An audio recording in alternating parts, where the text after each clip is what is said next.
કિરણભાઈ 360 રૂપિયા MRP વાળું એક લિક્વિડ IFB નું તમે 300 માં 2 આપો, કેવી રીતે?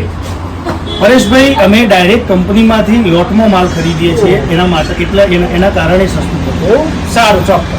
હા ભાઈ હા, IFB નું લિક્વિડ તમને મળી જવાનું છે 300 રૂપિયાનું 2. તેમાં સનલાઇટ, અમરેલા, MZ કંપનીની સોલર અને car washer, pure stainless steel 12 foot લંબાઈ વાળું duster, light mirror, makeup vanity, period belt, vacuum section, shoes wiper, bag tape, walkie talkie, બાળકોને રમવાની કાર, ફાઇટર પ્લેન ઉપરાંત અહીંયા મળતા દરેક કપડા તમને મળી જવાના છે માત્ર 100 રૂપિયામાં. જેમાં ladies kurti, T shirt, shirt, jeans મળી જવાનું છે. તેમજ ઇન્સ્ટાગ્રામ અને FB ની તમામ ચાલતી ટ્રેન્ડી પ્રોડક્ટ હાજર સ્ટોકમાં છે. ઉપરાંત બીજું ઘણું બધું પ્રોડક્ટ જેવી કે સ્પોટ, કિચન માટેનો સામાન પણ રાખે છે. ડેઈલી અપડેટ માટે આજે જ આપેલા QR ને સ્કેન કરો અથવા આપેલા નંબર પર વોટ્સઅપ કરી રૂબરૂ મુલાકાત NA માર્ટ, વિક્રમ સિનેમા સાથે યુનિકોર્ન હોલસેલ માર્ટની મુલાકાત કરી શકો છો.